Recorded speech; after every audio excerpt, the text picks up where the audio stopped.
Sometimes it's minor, and sometimes I can't tell if I have it at all. But I've been clinically diagnosed for over 13 years, so I have gotten to know it pretty well. Depression presents itself differently in each person. For me, depression feels like a deep, heavy sadness. Like a thick fog that slowly rolls in and envelops every part of me. It's so hard to see my way out, and it blocks my vision of a positive future or even a tolerable present. Through many years of treatment, I have worked hard to understand how I feel when depression comes back, and I've learned how to take the best care of myself when I feel sick. 1. Don't panic. For me, depression has been nothing short of devastating. It's hard not to freak out when I feel it coming on. When I feel that first tinge of sadness, or when I feel more tired than usual, alarm bells start to go off in my head. No, not depression. For me, depression has been nothing short of devastating. It's hard not to freak out when I feel it coming on. When I remember how sick I was, the thought of a relapse is absolutely terrifying, especially if I have been having a really good, upbeat streak. I feel my thoughts start to race ahead to the worst-case scenario, and a panicked feeling grows in my chest. This is a critical moment for me. This is a moment when I do have a choice. I have to stop and take a very deep breath. And then 10 more. I talk to myself, sometimes out loud, and tap into my own strength and past experience. The conversation goes something like this: it's okay to be scared of getting depressed again. It's natural to feel anxious. You are a survivor. Remember how much you have learned. Whatever happens next, know that you can handle it. 2. Know your red flags. When I notice these warning signs, I try to pause and reflect on what might be triggering the thoughts or behaviors. I have found it necessary to understand what my thoughts and behaviors are like when I start to spiral downward. This helps me catch myself before I hit the bottom. My first red flag is catastrophic thinking. Nobody understands me. Everyone else has it easier than me. I will never get over this. Who cares? It doesn't matter how hard I try. I'll never be good enough. Once I start thinking or saying things like this, I know that my depression is flaring up. Another clue is if my energy is low for several days and I find it hard to complete daily tasks, like cleaning, showering, or cooking dinner. When I notice these warning signs, I try to pause and reflect on what might be triggering the thoughts or behaviors. I talk to someone, like my family or my therapist. While it's tempting to ignore red flags, I have found that it's super important to acknowledge and explore them. For me, avoiding or denying them only makes depression worse further on down the line. 3. Remember that depression is an illness. Shifting my perspective has helped me to react with less fear when my symptoms present themselves. They make more sense within the context of depression as a legitimate medical condition. For a long time, I didn't think of depression as an illness. It felt more like a personal defect that I needed to try to get over. Looking back, I can see that this perspective made the symptoms of my depression feel even more overwhelming. I didn't view my feelings or experiences as symptoms of an illness. Sadness, guilt, and isolation loomed large, and my panicked reaction magnified their effects. Through a lot of reading and conversation, I have come to accept that depression is, in fact, an illness. And for me, one that needs to be treated with both medication and therapy.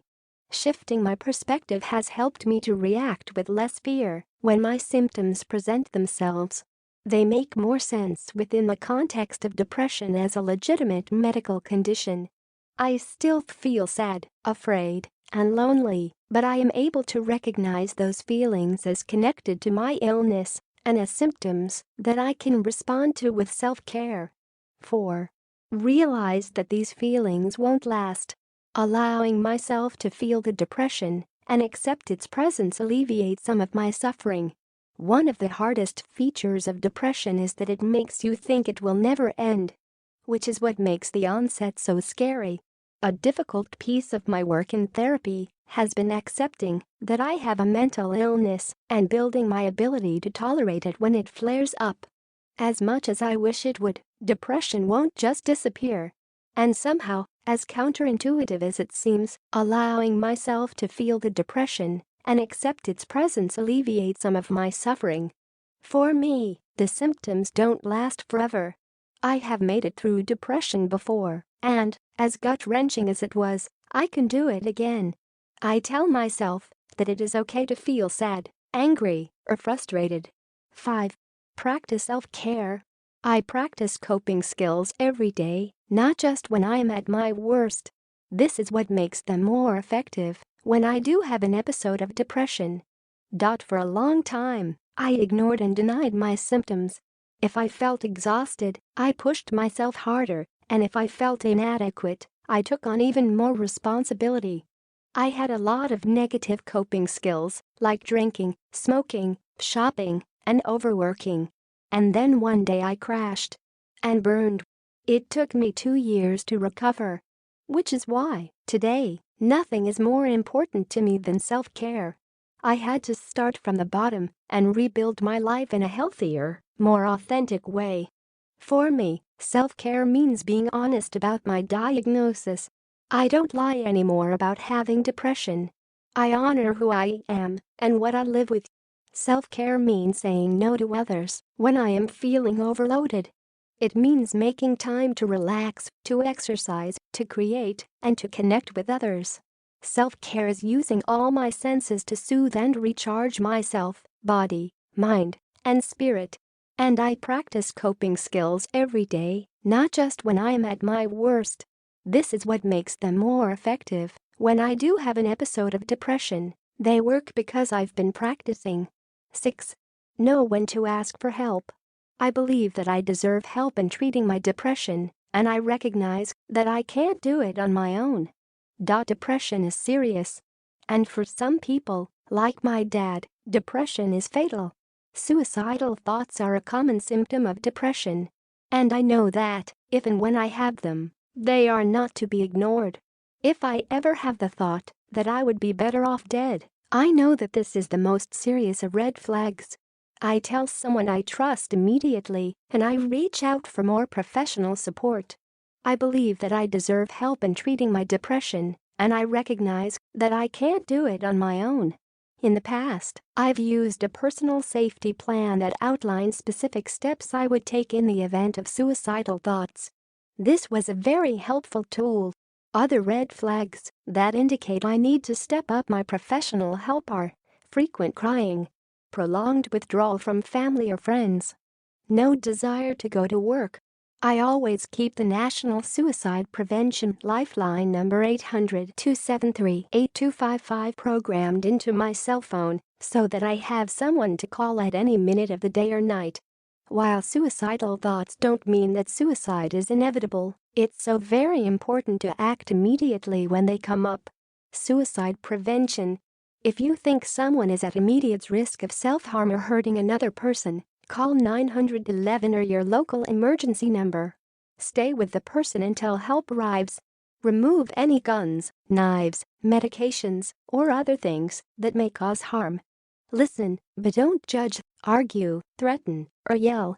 If you or someone you know is considering suicide, get help from a crisis or suicide prevention hotline. Try the National Suicide Prevention Lifeline at 800-273-8255.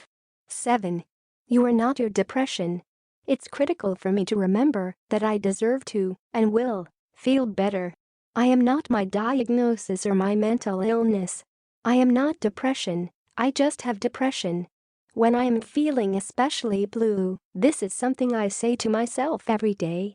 Depression impacts our thinking and makes it difficult to appreciate the whole picture of who we are.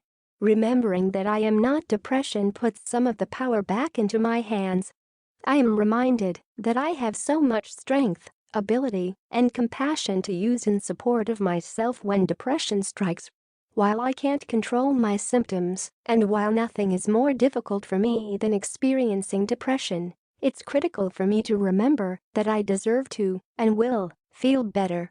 I have become an expert in my own experience.